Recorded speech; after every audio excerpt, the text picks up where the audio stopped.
आज के वीडियो में हम जानेंगे प्रतिशत के बारे में। प्रतिशत क्या होता है और क्या क्या इसकी अवधारणाएं हैं। तो चलिए ज़्यादा समय न लेते हुए वीडियो शुरू करते हैं। दरअसल प्रतिशत का मतलब होता है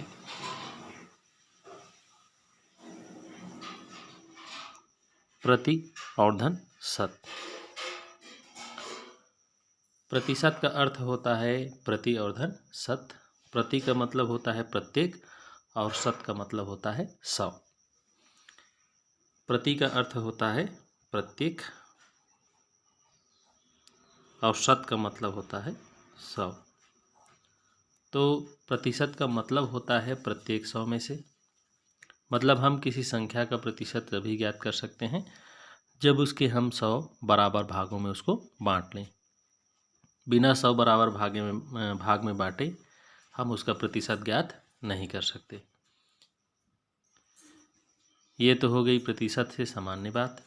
अब आगे हम देखते हैं और किसी संख्या का प्रतिशत हम लोग किस किस प्रकार से निकाल सकते हैं।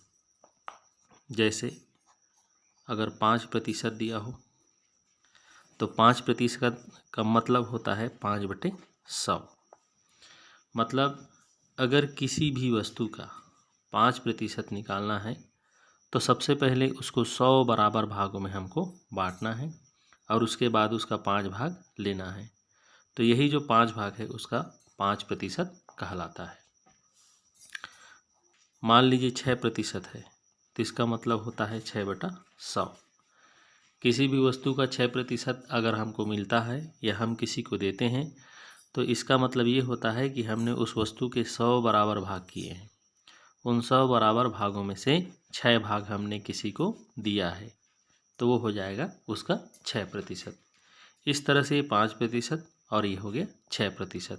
ये इसकी सामान्य अवधारणा हो गई कि प्रतिशत का अर्थ क्या होता है।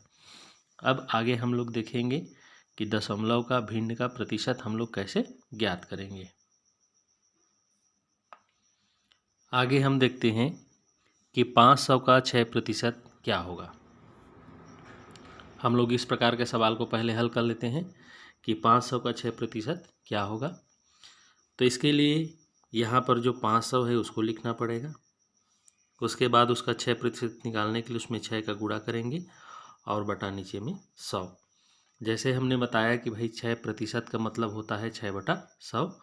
तो इस तरह से 500 का 6% मतलब 500 और गुणा 6 और बटा 100। इस तरह से कट जाएगा, नीचे में 0 ऊपर में 0।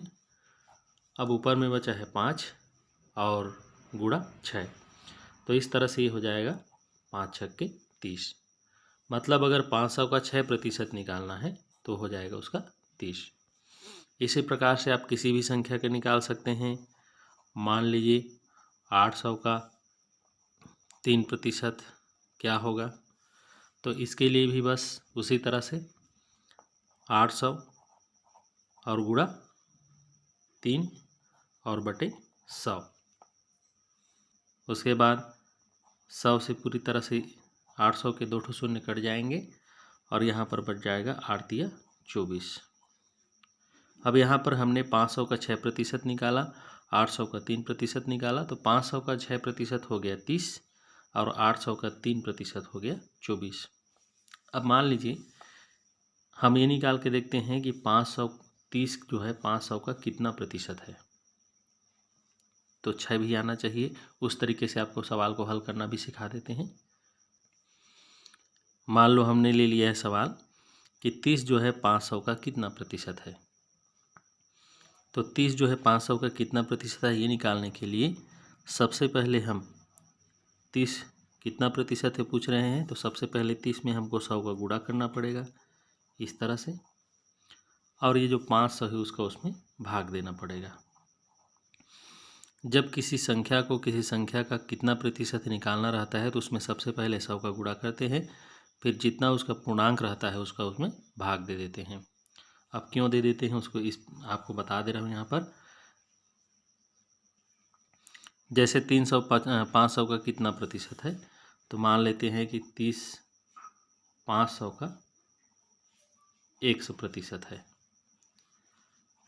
30 जो है 500 का 100% है। मतलब 500 और गुणा x प्रतिशत मतलब x बटे 100 और बराबर आएगा कितना 30। अब इस x के मान को निकालने के लिए यहाँ पर 30 दिया हुआ है, 100 को जब दूसरी तरफ पक्षांतर करेंगे तो जो बटा है उधर जाके हो जाएगा गुणा, और ये 500 गुणा है दूसरी तरफ जाके हो जाएगा भाग।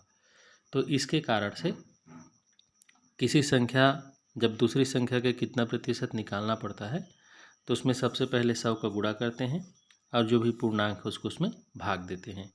तो इस तरह से 0 से 0 कट गया, ये 0 से 0 कट गया। अब यहाँ 5 बचा और यहाँ 30, 5 एकम 5 और 5 छक्के 30। तो 30 जो है 500 का 6% है। उसी प्रकार इस सवाल को भी देख लेते हैं। मान लीजिए अगर कोई पूछता है भाई कि 24 800 का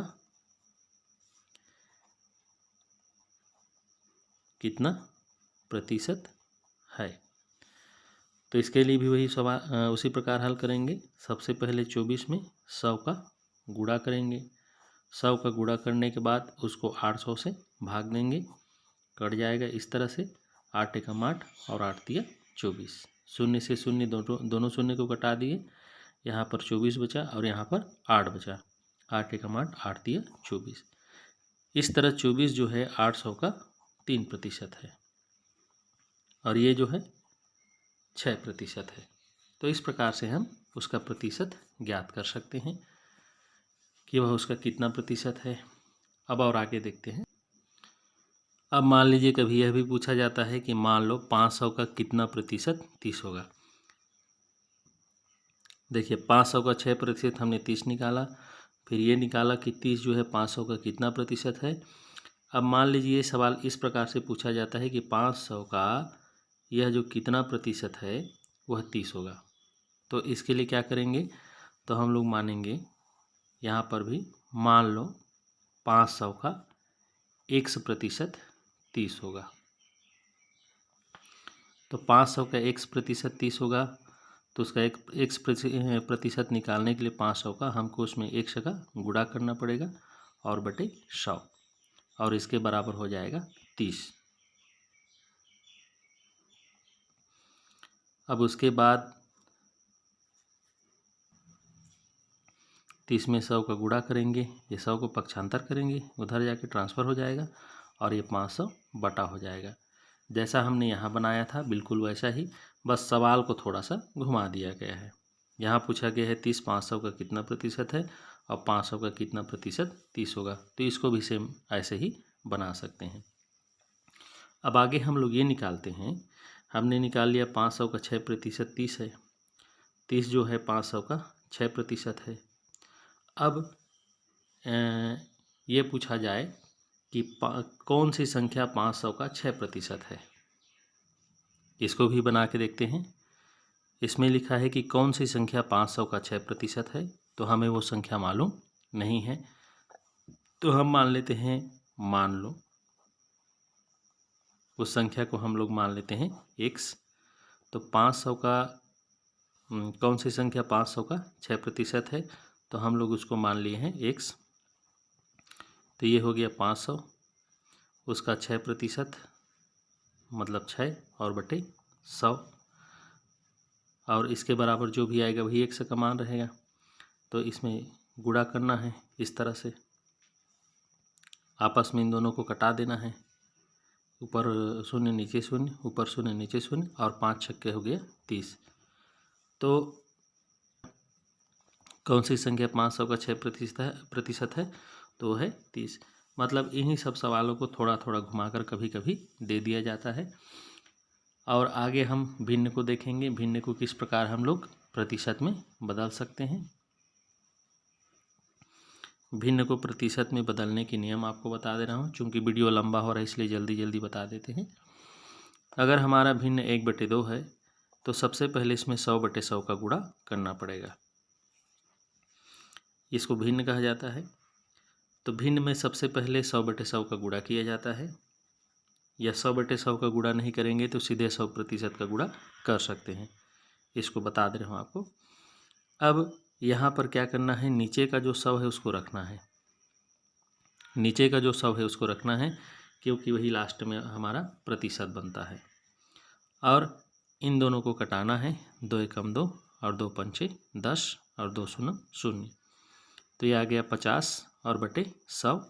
इसका मतलब होता है 50 का प्रतिशत।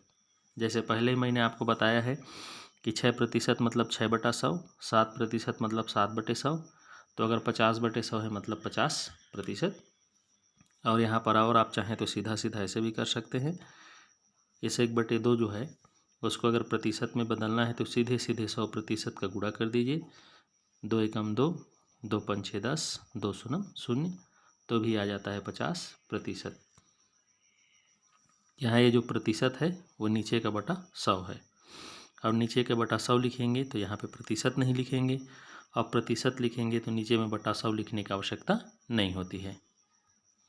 इसी प्रकार मान लीजिए 1/3 है, 1/3 को प्रतिशत में बदलना है तो इसमें भी आप चाहें तो 100/100 का गुणा कर सकते हैं। अब 100 से 3 कटेगा नहीं, तो हम लोग 100 में भाग देंगे 3 का, तो ये हो जाएगा 3 तिया 9, 10 में से 9 घटाए तो 1, फिर ये हो जाएगा 0 उतारेंगे तो 10, ये हो जाएगा 3 तिया 9, 10 में से 9 घटाए तो 1।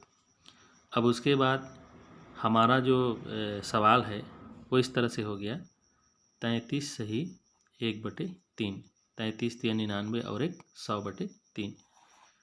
पूरा कटेगा नहीं, तो यहाँ पर जो हम लोग इसको इन दोनों को हल करेंगे, जब 100 में 3 का भाग देंगे तो ये हो जाएगा 33 सही 1/3 और बटे नीचे में 100। तो यही जो 100 है वो प्रतिशत बन जाएगा, और ये हो जाएगा 33 सही 1/3%। या सीधे सीधे 1/3 में 100% का गुणा कर दीजिए। अब 100 में 3 का भाग देंगे तो आएगा 33 सही 1/3, तो इसको लिख देंगे 33 सही 1/3%। तो इस प्रकार से भिन्नों का प्रतिशत ज्ञात कर सकते हैं। अगर दशमलव वाली संख्या होती है तो दशमलव वाली संख्या का प्रतिशत कैसे ज्ञात करते हैं, तो दशमलव वाली संख्या का प्रतिशत ज्ञात करने के लिए जैसे मान लीजिए 12.25% है, तो इसका नियम ही है कि इसमें 100/100 का गुणा करना पड़ता है, या सीधे सीधे 100% का गुणा करिए। तो अगर आप सीधे 100% का गुणा करते हैं तो 2 ठो शून्य यहाँ पर है, तो यहाँ की दो संख्याएं हैं वो दशमलव से पहले आ जाएंगी। जैसे 12.25 है वो सीधा सीधा 1225% हो जाएगा। अगर 1 केवल 2 है और इसका गुणा 100% के साथ कर दिए, मतलब इस दशमलव वाली संख्या को अगर हमको प्रतिशत में बदलना है तो 1.2 का गुणा 100 के साथ करेंगे, तो 1.2 का गुणा जब 100 के साथ करेंगे तो ये हो जाएगा 120%। तो इस प्रकार से हम सभी संख्याओं को दशमलव वाली भिन्न वाली संख्याओं का प्रतिशत ज्ञात कर सकते हैं। अब प्रतिशत को भी भिन्न में बदला जा सकता है, जैसे उसको भी बता दे रहे हैं थोड़ा सा। अगर 5% दिया हुआ है, अब इसको भिन्न में बदलना है तो इसका मतलब होता है 5/100। 5 एकम 5, 5 दूनी 10 और 5 शून्य 0। तो इस तरह से हम दशमलव वाली संख्या को भिन्न में बदल सकते हैं। अगर 20% हो तो इसका मतलब होता है 20 और बटा 100। 0 से 0 कट गया, 2 एकम 2 और 2 पंचे 10। इस तरह से हो गया 1/5। और प्रतिशत को दशमलव में भी बदल सकते हैं। यहाँ भिन्न है, अब इसका दशमलव रूप क्या होगा, तो हम 1 में 20 का भाग देंगे इस तरह से, इसमें भाग जाएगा नहीं, 0 बार जाएगा, उतार लेंगे, ये हो गया दशमलव। उसके बाद अब यहाँ पे दशमलव लगाने के बाद 1 ठो शून्य लगा सकते हैं, फिर भी 10 में 20 का भाग नहीं जाएगा, 0 बार जाएगा। एक और हम लोग 2 शून्य बढ़ा सकते हैं और उसके बाद 20 पंचे हो जाएगा 100। तो इसको हम लोग लिख सकते हैं 0.05। 1/5 है उसको लिख सकते हैं 1.0। अब 1 में 5 का भाग जाएगा नहीं तो हम लोग 0 लिखेंगे, फिर दशमलव लगाएंगे तो 10 हो जाएगा, फिर 5 दूना 10। तो इस प्रकार से हम प्रतिशत को भिन्न में दशमलव में बदल सकते हैं। दशमलव वाली जो संख्या है उसको प्रतिशत में बदल सकते हैं। इसको थोड़ा सा बता दे रहा हूँ दशमलव को किस प्रकार से प्रतिशत में बदला जाता है। दशमलव को प्रतिशत में बदलने के लिए जैसे 1.25 दशमलव में है। अब इसको हमको प्रतिशत में बदलना है, तो 1.25 है, तो ये जो जहाँ पे दशमलव है, यहाँ पे जो दशमलव है उस दशमलव को हटाने के लिए हम लोग लिखेंगे 125 और बटे दशमलव के जगह 1 लिखा जाता है। अब बाकी जो दो संख्याएं उसके जगह में 0 तो इस तरह से ये हो जाता है 125 और नीचे में जो 100 है उसको लिखा जाता है प्रतिशत। अगर मान लीजिए 1.4 है, इसको हमको प्रतिशत में बदलना है, तो जहाँ पर ये दशमलव है उसके जगह लिख लेंगे 1 और इसके जगह 0 और इसके आगे और कोई संख्या नहीं है तो भी 0 लिखेंगे, तो ये हो जाएगा 1 4 और इसके आगे अगर कोई संख्या नहीं है और हमने 0 लिख लिया है तो ये हो जाता है 140। जैसे यहाँ पर 5 है तो 5 आया और जब कोई संख्या नहीं रहेगी तो वहाँ 0 हमको बढ़ाते जाना है। इस तरह ये हो गया 140 और नीचे का जो 100 है हो जाएगा प्रतिशत। तो इस प्रकार